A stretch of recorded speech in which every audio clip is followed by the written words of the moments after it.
ঊনকোটি জেলার কৈলাসহরস্থিত গৌরনগর ব্লকের অধীনস্থ ইচ্ছবপুর গ্রাম পঞ্চায়েতের ভিতর পাখির বাঁধা স্কুল সংলগ্ন রাস্তাটি বেহাল দশায় পরিণত হয়ে পড়ে রয়েছে।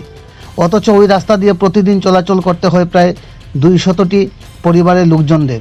সামান্য বৃষ্টি হলেই জলকাদায় একাকার হয়ে রাস্তাটি যান চলাচল সহ জনগণের চলাচলের অনুপযোগী হয়ে ওঠে। এই নিয়ে বিগত কয়েক বছর যাবৎ স্থানীয় গ্রামের লোকজন পঞ্চায়েত প্রতিনিধিদের জানিয়েও কাজের কাজ কিছুই হয়নি।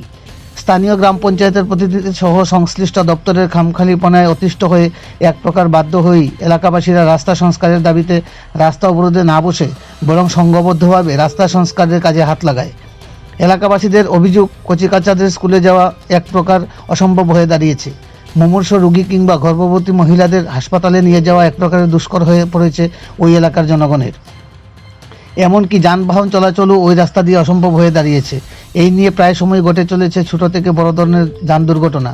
এলাকাবাসীদের দাবি, বর্তমান বর্ষাকালীন সময়ে গ্রামবাসীরা রাস্তাটি প্রাথমিকভাবে সংস্কার করলেও অচিরেই যেন রাস্তাটি দ্রুত সংস্কারের উদ্যোগ গ্রহণ করেন সংশ্লিষ্ট দপ্তর। অন্যথায় আগামী দিনের রাস্তাটি সংস্কারের দাবিতে গ্রামবাসীরা বৃহত্তর আন্দোলনের পথে নামতে বাধ্য হবেন বলে জানায় দিয়ে হুঁশিয়ারি দেন। কৈলাসহর প্রতিনিধি রিপোর্ট, শ্যামলী ত্রিপুরা। নির্বাচিত মেম্বার যে কথা বলেছেন যে পঞ্চায়েতে গিয়া, সেই কথা আমিও বলতেছি। এই রাস্তার দিকে আমরা সবাই হাঁটাচলা করি, কিন্তু আমরা হাঁটার মতো কোনো অবস্থা নাই। বাইক লইয়া, টুকটুক লইয়া এখানে অ্যাক্সিডেন্ট ঘটে, কিন্তু আমাদের কথা তারা কেউ শুনতেও রাজি নাই। যেহেতু প্রধান হইয়া একদম দেখিয়া গেছে, দেখিয়া গিয়েও আমরা কয় ঠিক আছে কাজ হইব, কিন্তু সেক্রেটারি বলে এখানে পঞ্চায়েতের মারফতে কোনো কাজ হইতো না, এখানে ফান্ডে টাকা নাই। তবুও মানে দেখছি আমরা খুব 5 মিনিটে কইয়া মানে কাজটা করানি লেগে তখন হরিবোধে গিয়া বাধা দিচ্ছে। এটা এই এলাকা আমাদের কত পরিবার বসবাস আছে আনুমানিক এই রাস্তা দিয়ে?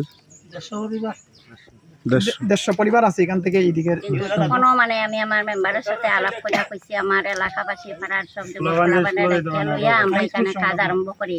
আমার কাছে কোনো জাতিগত নাই যে সিপিএম কে, কংগ্রেস কে বা বিজেপি কে, আমার কাছে সবাই সমান। আমরা সবাই লেগে আমরা উদ্যোগ আছি, আমরা সবাই নিয়ে চাপিয়া পড়বো।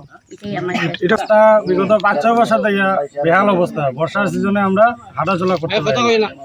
অনেক মেয়ে লোক এখানে পড়ছে, অনেক ছেলেও বাইক নিয়ে পড়ছে, টুকটুক একদিন উল্টিছে। ছোট ছোট বাচ্চারা স্কুলে যাইতে এখানে উল্টিয়া পড়ে যায়, হাই স্কুল সংলগ্ন। কিন্তু কেউ একজন মানে এই রাস্তাটা নিয়ে পদক্ষেপ নিতেছে না।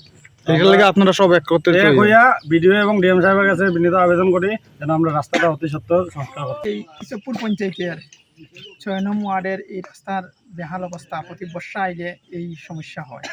তো আমরা প্রতিনিধি হিসাবে যখন পঞ্চায়েতের কাছে গত 15 দিন আগের থেকে, প্রায় 1 মাস আগের থেকে কথা কইয়া, গত 15 আগে একটা পঞ্চায়েত মিটিংয়ে গিয়ে আমরা 2 জন প্রতিনিধি সেক্রেটারি এটা প্রস্তাব দিচ্ছি, প্রধান সাহেব উপস্থিত রাস্তা।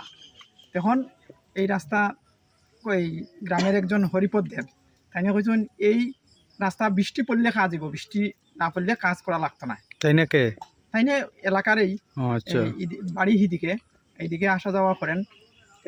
তাই না সেক্রেটারি বাধা দিচ্ছেন, পঞ্চায়েতে উদ্যোগ লইছিল করতো। আমরা কইছি রাবিশ 4-5 গাড়ি লাগবো এবং ওই দিনটা কাজ করাই।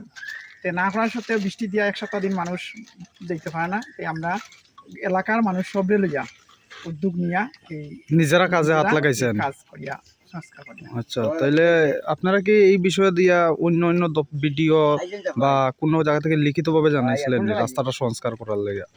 না, পঞ্চায়েতের কাছে আগের পঞ্চায়েত যখন ছিল তখন মানে এটা দরিয়া দিছে পিডব্লিউর কাছে, পিডব্লিউ আন্ডারে ধরছে। এরপরে পঞ্চায়েতেও কাজ করাইতে পারে, পিডব্লিউ তখনও নিছে না রাস্তাটা। কি চাইবেন? তখন আমরা এই রাস্তাটা সংস্কার চাই। এই রাস্তার জন্য পঞ্চায়েত বা তার ঊর্ধ্বতম এরা যাতে এটার বিদ্যুৎ ব্যবস্থা করে রাস্তাটা সংস্কার করে।